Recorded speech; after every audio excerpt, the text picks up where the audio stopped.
Hello, everyone. I'm Phyllis Dickerson, the CEO for the African American Mayors Association. We are here in Chile, DC, filming live, and welcome.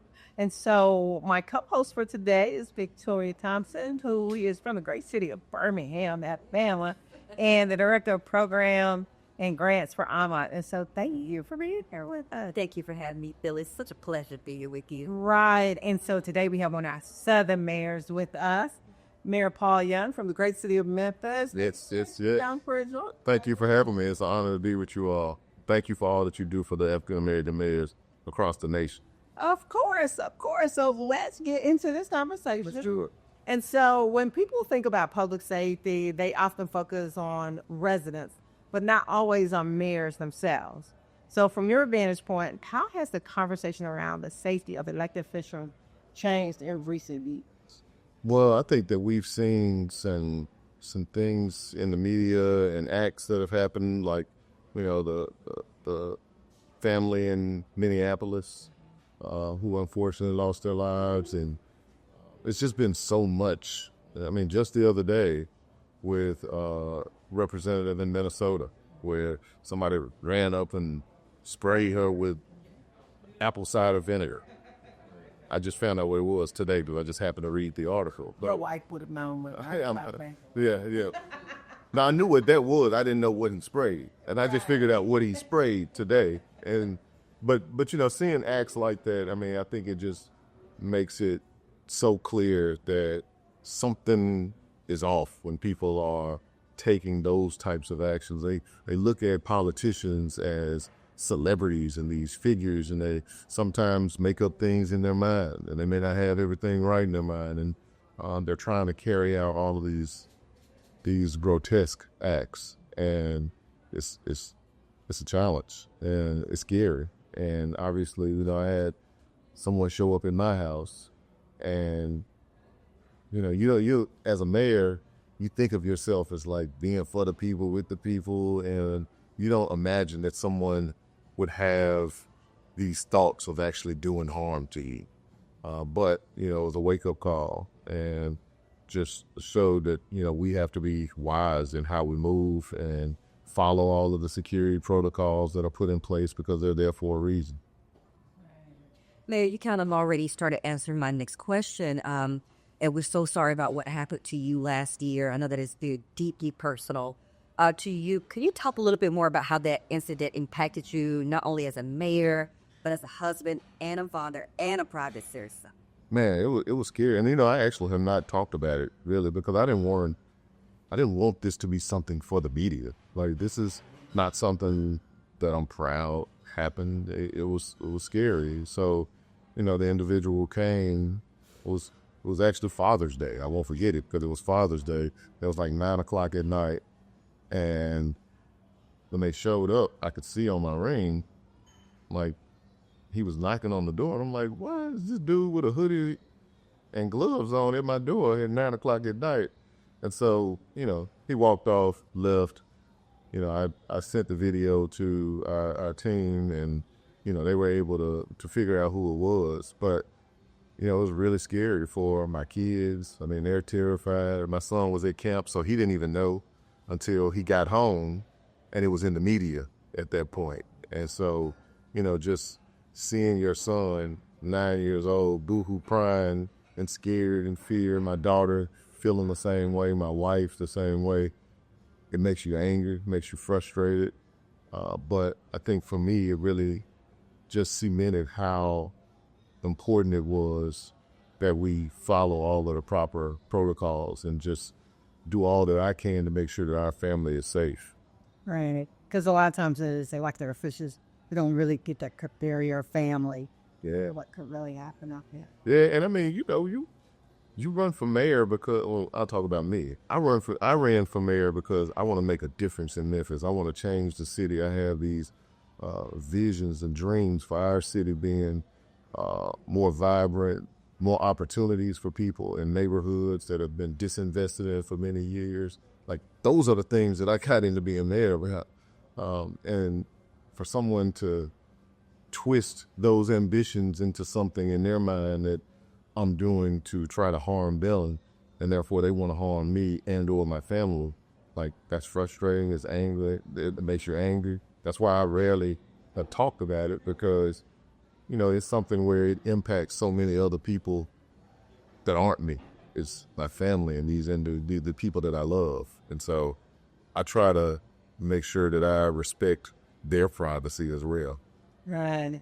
And so after that experience, did your perspective on public safety and personal security switch in a meaningful way in either in how you govern or how you protect your family? Oh, I've always thought that it was important, but I think it's made me more aware and thoughtful. I talk to my security detail about things that they're looking for.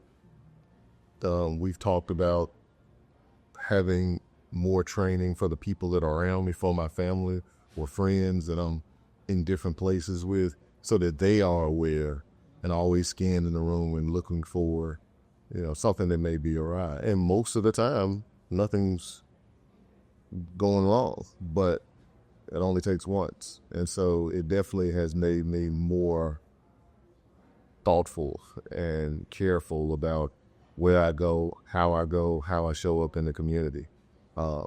Events that are advertised are the ones where, I'm definitely more on my P's and Q's about, because I know that there's the possibility that somebody that has, ulterior motives could show up. Right. Now you know what would protect yourself when you're at an Army event. Yeah. It's like somebody told me it's like Fort Knox to get in. It should be. Because we are trying to make sure that nothing happened with starving by Anna, our business council reserves while we're there. It's important. It's important. I mean, even at the U.S. conference earlier today, I was looking at the protocols that they put in place. And similarly at ARMA, it's really important, because the people that are in those rooms are really important to the future of our country. Like, mayors, I believe, have the most important elected position in government, because it's closer to the people. It's the person that you are holding directly responsible for moving your city in the direction that you want it to go. And so it's important that those individuals are safe. Yes, sir. Up to that point, mayors today are more visible and accessible than ever, which is a strength, but it's also a vulnerability. So how do you think mayors can balance accessibility to the public with a very real need for personal and family safety? I think it's about putting protocols in place. It's about doing things smart. You can still show up, but just make sure that you have your teams with you, where you have those very public-facing events in cities in the South, particularly like Memphis, where in Tennessee guns are very prevalent. Having, the walk-through detectors, it doesn't have to be, we now have detectors where you don't have to disrobe and take things off, but you're still moving in a wiser way on how you are engaging in the community. And those are some of the things that we've begun to do. What's challenging about this moment in time is that because of social media, so many narratives get spun on a daily basis, and people use that and almost become obsessed with different topics and issues. And if you look at some issue more than 4 or 5 times on your timeline, it's likely that you're going to continue to see those over and over, because that's how the algorithm works. And it can drive a person to do some things that they shouldn't, especially if you have some issues with your mental health. Definitely. And so what supports, formal or informal, do you believe mayors need more right now when it comes to security, the health, and navigating threats and intimidation? Training. I mean, I think mayors need training on what to look for, so they can be able to identify the signs. Like when I'm talking to members of my detail, they'll point out how a different person is moving, and this is why they are looking at it. And it doesn't always mean that the person is doing something, but because of this fishy behavior, I want to keep my eyes on this individual. And so, like, knowing what those cues are is really important for mayors because we are in so many environments with so many people on a daily basis, and we want to be able to be accessible, continue to engage. I mean, I love being out and about in the community and shaking hands and giving hugs and being with the people, but you also have to do it in a wise way. And so when you grew up in the inner city and they like, what's up, Paul? Yeah. Then they expect you to do the, Yeah. I call it black man handshake. Oh, yeah. You know, next Apple up. and it's like, wow, do you still have the ability to do that? Or do you have to pick and choose when you do that? Yeah, I mean, I think you do. I think you still have the ability to do it. I mean, most people are good. Most people have no ill intent. It's being thoughtful around large crowds and making sure you got your team with you that's looking for those indications that someone is up to something that they shouldn't be. You want your team to be the ones that are identifying those types of threats. Mayor, looking nationally, what would you like the public and even other leaders to better understand about the risks mayors face and why protecting local leaders ultimately protects democracy at the community level?